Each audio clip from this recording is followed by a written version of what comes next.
اللہ سبحانہ و تعالیٰ کا احسان ہے، اللہ کا شکر ہے کہ اس نے دارالقضا کے افتتاح کے اس مبارک موقع پر ہم سب کو جمع ہونے کی ہدایت عطا فرمائی۔ سبحان اللہ و بحمدہ، سبحان اللہ العظیم۔ دارالقضا کی افادیت، اس کی شرعی حیثیت، اس کی تاریخ، ان تمام موضوعات پر آپ نے تفصیلی گفتگو سنی اور اس فکر کا اعادہ پھر ہوا الحمدللہ۔ میں مختصراً چند باتیں آپ کے سامنے رکھنا چاہتا ہوں، خاص کر کے دارالقضا کی فکر، اس کی تنفیذ اور دارالقضا کس طرح کام کرتی ہے، وہاں کیسے لوگ کام کرتے ہیں، اور امارت شرعیہ کے عزائم آنے والے وقت میں کیا ہیں۔ ان چند موضوعات پہ میں مختصراً گفتگو کروں گا انشاءاللہ۔ ان سب باتوں سے پہلے میں یہ کہنا چاہتا ہوں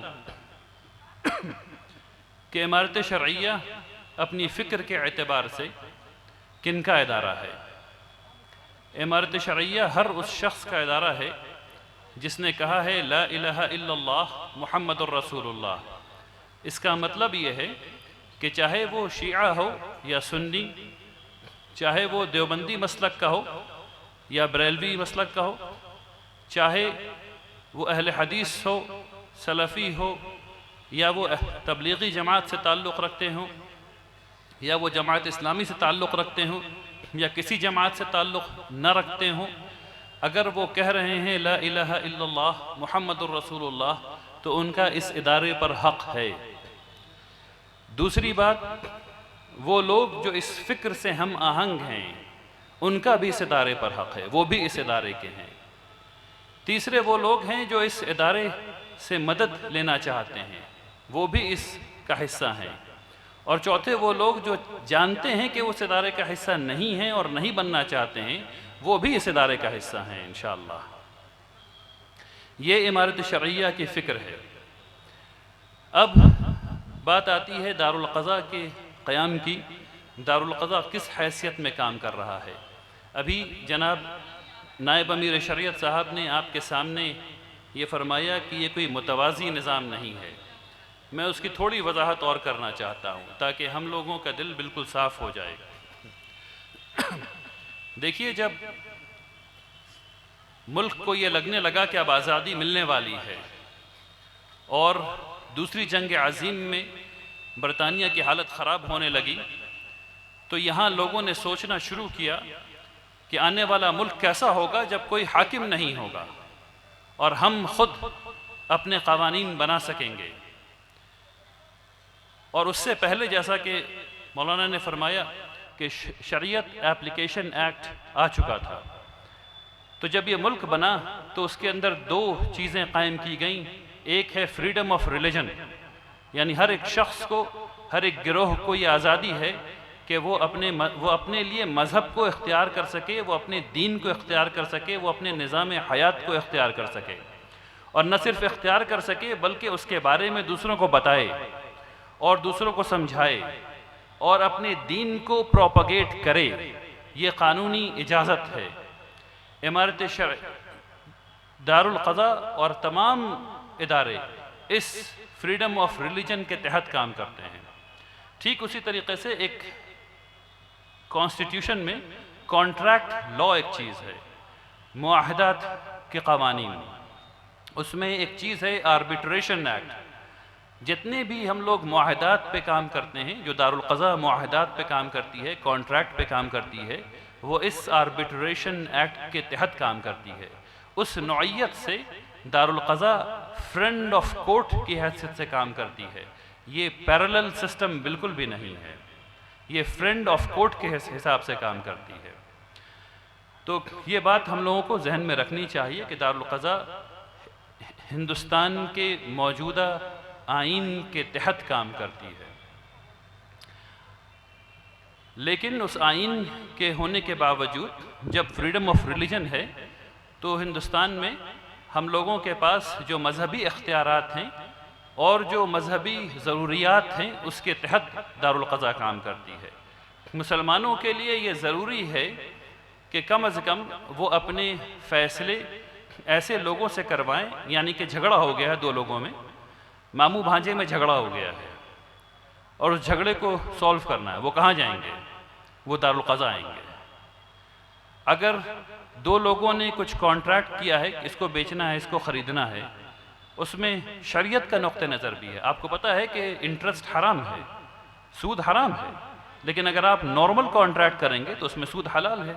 تو آپ کہاں جائیں گے؟ کس سے رائے لیں گے؟ آپ دارالقضا آئیں گے، دارالقضا میں رائے لیں گے۔ آپ قاضی صاحب سے پوچھیں گے کہ ایک کانٹریکٹ کیسے لکھا جائے تاکہ یہ شریعت کے مطابق حلال ہو، کیونکہ مسلمان حرام نہیں کر سکتا ہے نا، مسلمان حرام نہیں کر سکتا، اس لیے حلال کیسے ہو وہ دارالقضا میں پتہ چلے گا۔ ٹھیک اسی طریقے سے مشہور ہے طلاق کے معاملے، نکاح کے معاملے، یہ سب تو دارالقضا کرتی ہی ہے الحمدللہ رب العالمین، لیکن ان تمام کاموں میں ہم لوگوں کو یہ ضرورت ہے کہ ہم لوگ حلال سے قریب آئیں، اپنے معاملات میں حلال سے قریب آئیں، اس کے لیے دارالقضا ہے۔ تو یہ بات الحمدللہ رب العالمین میرا خیال ہے صاف ہو گئی۔ اب اس کو سمجھیے کہ دارالقضا کس طرح کام کرتی ہے، دارالقضا میں کون سے لوگ کام کرتے ہیں۔ دیکھیے دارالقضا میں جو لوگ قاضی بن کر کے آتے ہیں انہوں نے بہت طویل تعلیم حاصل کی ہوئی ہوتی ہے۔ پہلے تو وہ عالم یا فاضل ہوتے ہیں اچھے اچھے اداروں سے، اس کے بعد وہ 2 سال کا افتاء کا کورس کرتے ہیں جس میں وہ اسلامی شریعت کے آپ کی زبان میں اور ہماری زبان میں کہوں تو وکیل بنائے جاتے ہیں۔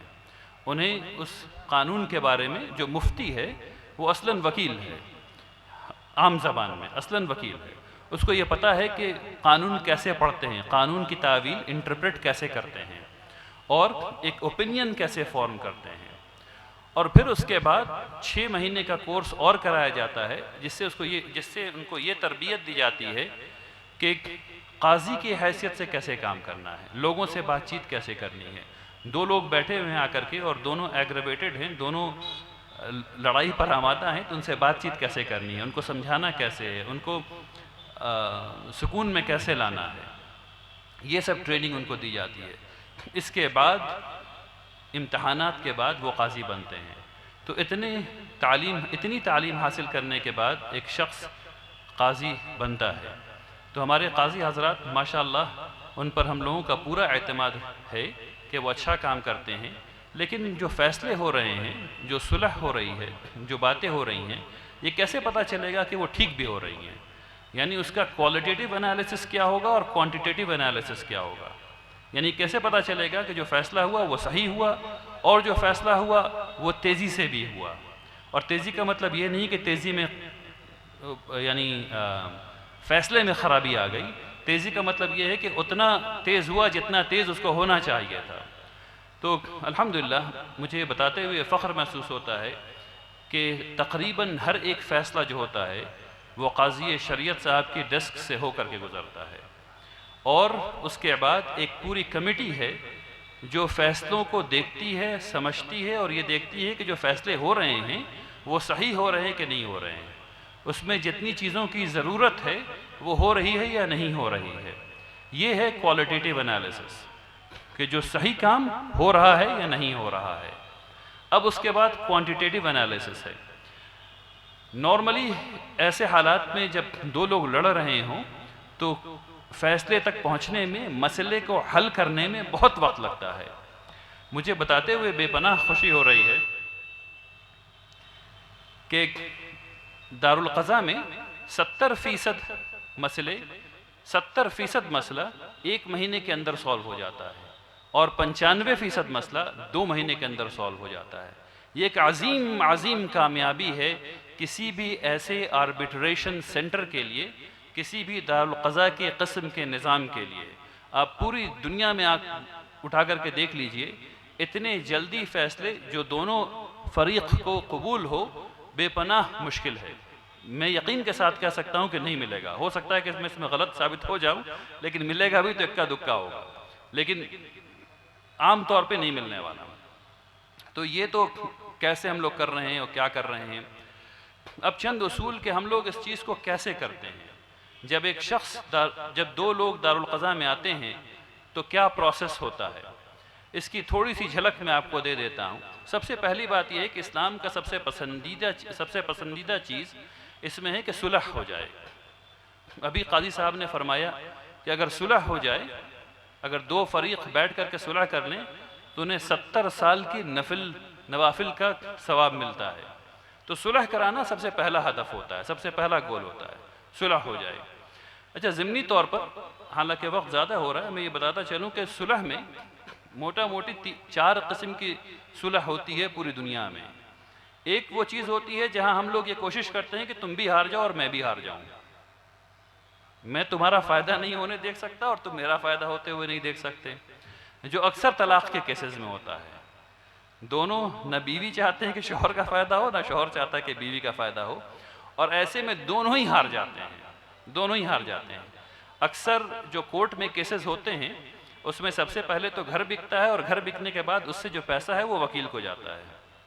گھر بکتا ہے اور پیسہ وکیل کو جاتا ہے۔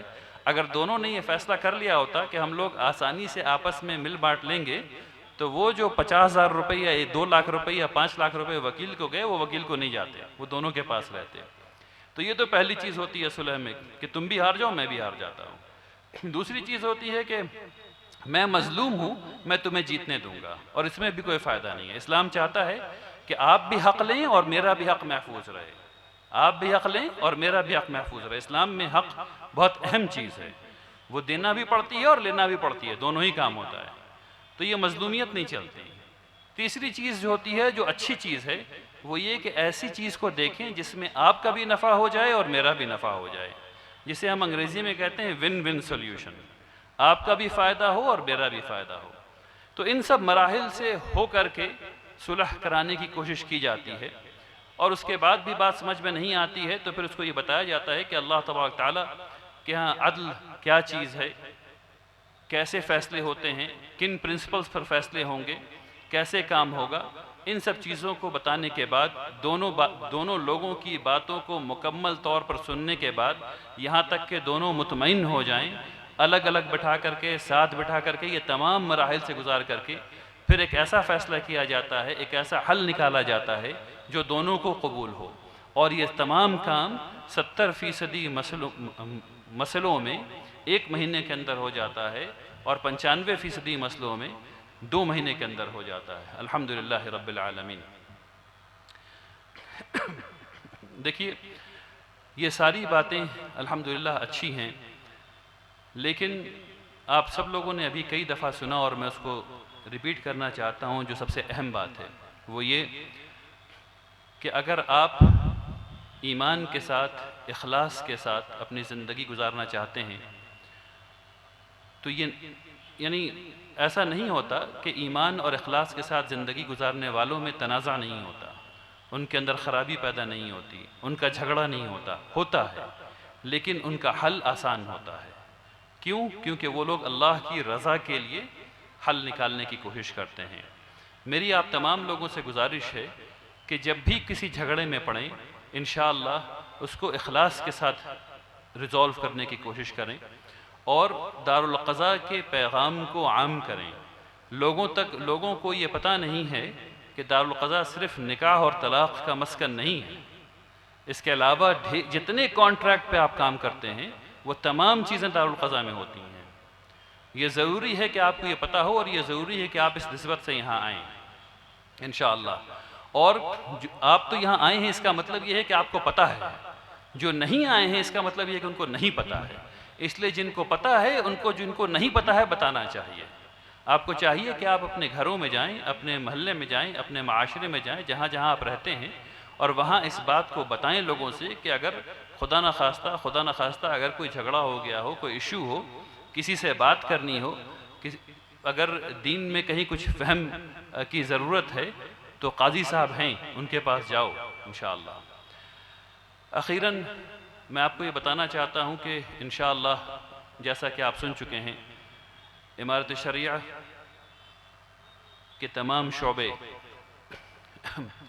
اب دوبارہ متحرک ہو کر کے نئے نئے اقدام اٹھا رہے ہیں، اور ہم لوگوں نے یہ سوچا ہے کہ ہم لوگ زیادہ سے زیادہ مکاتب یعنی ایلیمنٹری اسکول قائم کریں، ہر کئی محلے کو 3 یا 4 محلے کو ملا کر ایلیمنٹری اسکول قائم کریں، مڈل اسکولز قائم کریں، اور ہر ڈسٹرکٹ میں کم از کم 1 اور پھر کئی انشاءاللہ ہائی اسکولز قائم کریں۔ لیکن یہ تمام چیزیں ایسی پڑھائی جائیں جہاں اسلام پیچھے نہ چھوٹ جائے، جہاں آپ قرآن بھی پڑھا رہے ہوں، جہاں آپ عربی بھی پڑھا رہے ہوں۔ یاد رکھیے CBSE میں ایک آپشنل سبجیکٹ عربی ہے اور اس کا استعمال کیا جا سکتا ہے، ٹھیک ہے نا؟ تو اس کا استعمال کیا جائے گا انشاءاللہ۔ اور اس کے ساتھ ساتھ اسلامک اسٹڈیز ہے۔ ان تمام چیزوں کے ساتھ آپ سائنسز بھی پڑھا سکتے ہیں، آپ دوسری زبانیں بھی پڑھا سکتے ہیں، آپ انفارمیشن ٹیکنالوجی بھی پڑھا سکتے ہیں، آپ اسٹیٹس بھی پڑھا سکتے ہیں۔ یہ تمام چیزیں آج کے زمانے میں زندہ رہنے کے لیے اور فائدہ مند بننے کے لیے بے پناہ ضروری ہیں۔ آئیے اخیراً دعا کریں کہ اللہ تبارک تعالی ہم لوگوں کو امارت شرعیہ کو استحکام بخشے، دارالقضاء کو ایسی جگہ بنائے جہاں لوگ آ کر کے راحت پائیں، دارالقضاء کو بہترین قاضی عطا فرمائیں انشاءاللہ۔ آئیے بسم اللہ الرحمن الرحیم۔